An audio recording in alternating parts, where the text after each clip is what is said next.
Hi hello friends, ಹೇಗಿದ್ದೀರಾ ಎಲ್ಲರೂ?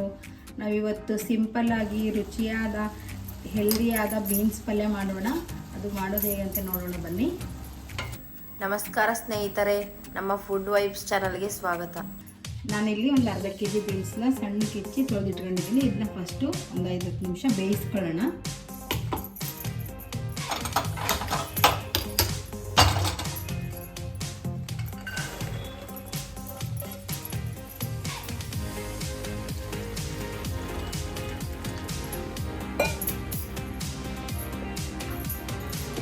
ಒಂದು ಸ್ವಲ್ಪ ಚಿಟಿಕೆ ಅರಿಶಿನ, ಒಂದು ಸ್ವಲ್ಪ ಉಪ್ಪು ಹಾಕಿ ಬೇಯಿಸ್ಕೊಳ್ಳೋಣ.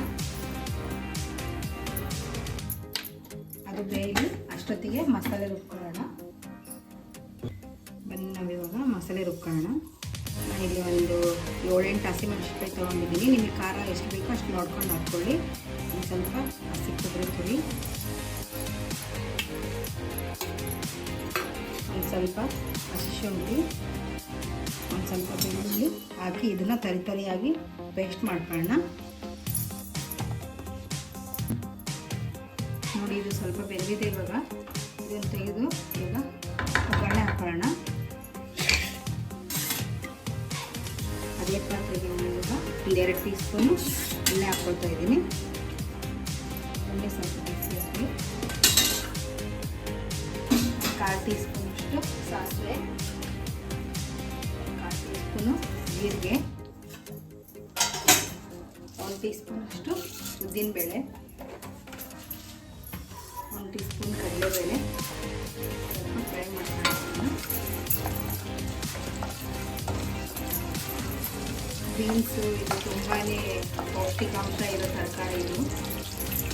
ಇದರಲ್ಲಿ ನಾರಿನಾಂಶ ತುಂಬ ಇರೋದ್ರಿಂದ ತುಂಬಾ ಒಳ್ಳೆಯದು. ಜೀರ್ಣಕ್ರಿಯೆಗೆ ತುಂಬಾ ಒಳ್ಳೆಯದು ತರಕಾರಿ. ಇದು ಚಪಾತಿ ರೊಟ್ಟಿಗೆ ತುಂಬ ಚೆನ್ನಾಗಿರುತ್ತೆ ಕಾಂಬಿನೇಷನ್ನು.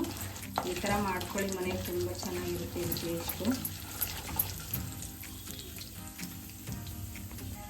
ಒಂದು ಸ್ವಲ್ಪ ಕರಿಬೇವು ಹಾಕೋಣ.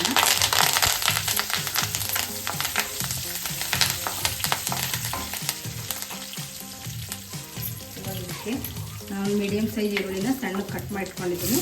ಇದನ್ನ ಹಾಕಿಕೊಂಡು ಸ್ವಲ್ಪ ಫ್ರೈ ಮಾಡ್ಕೊಳ್ಳೋಣ. ಸ್ವಲ್ಪ ಗೋಲ್ಡನ್ ಬ್ರೌನ್ ಬರಲಿ ಅಲ್ಲಿವರೆಗೂ ಫ್ರೈ ಮಾಡ್ಕೊಳ್ಳೋಣ. ಈಗ ಆವಾಗಲೇ ರುಬ್ಬಿಟ್ಕೊಂಡಿದ್ವಲ್ಲ, ಇದು ಮಸಾಲೆನ ಹಾಕೊಳ್ಳೋಣ. ಇದು ಸ್ವಲ್ಪ ಹಸಿ ವಾಸನೆ ಹೋಗೋವರೆಗೂ ಅದನ್ನು ಸ್ವಲ್ಪ ಬಿಸಿ ಮಾಡ್ಕೊಳ್ಳೋಣ. ಸ್ವಲ್ಪ ಹಸಿ ವಾಸನೆ ಎಲ್ಲ ಹೋಗಲಿ. ಇದು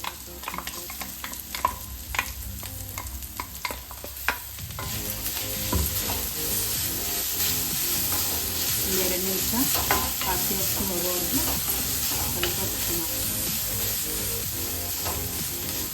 ಹಸಿ ವಾಸನೆ ಹೋಗಿದ್ದು ಅದಕ್ಕೆ ಒಂದು ಅರ್ಧ ಟೀ ಸ್ಪೂನು ಧನಿಯಾ ಪುಡಿ, ಒಂದು ಸ್ವಲ್ಪ ಗರಂ ಮಸಾಲ ಹಾಕೋಣ, ಒಂದು ಅರ್ಧ ಟೀ ಸ್ಪೂನು.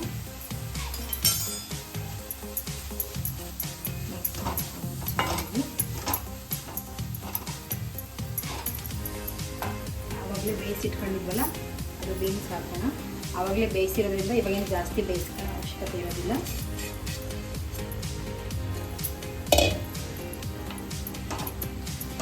ಬೇಗನೆ ಆಗುತ್ತೆ ಇವಾಗ. ಉಪ್ಪು ಆವಾಗಲೇ ಸ್ವಲ್ಪ ಬೇಗ ಹಾಕಿದ್ದೆ, ಇವಾಗ ಒಂದು ಸ್ವಲ್ಪ ಹಾಕೋಣ.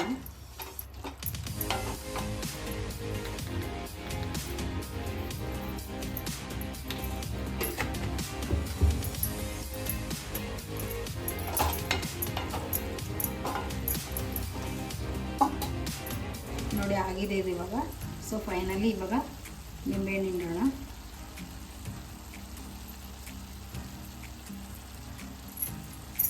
ನಿಮಗೆ ಹುಳಿ ಇನ್ನೂ ಸ್ವಲ್ಪ ಬೇಕಂದರೆ ಇನ್ನೊಂದು ಅರ್ಧ ನಿಂಬೆಹಣ್ಣು ಇಟ್ಕೋಬೋದು.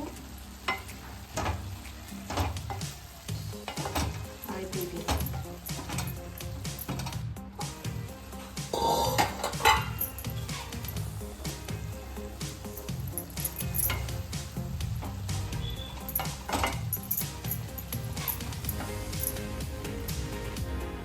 ನೋಡಿ, ಇವಾಗ ಪೌಷ್ಟಿಕಾಂಶ ಭರಿತವಾದ ಬೀನ್ಸ್ ಪಲ್ಯ ರೆಡಿಯಾಗಿದೆ.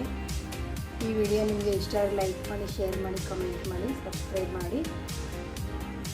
ಮತ್ತೊಂದು ಟೇಸ್ಟಿ ರೆಸಿಪಿಯೊಂದಿಗೆ ಮುಂದಿನ ವಿಡಿಯೋದಲ್ಲಿ ಸಿಗ್ತೀನಿ. Thanks for the watching.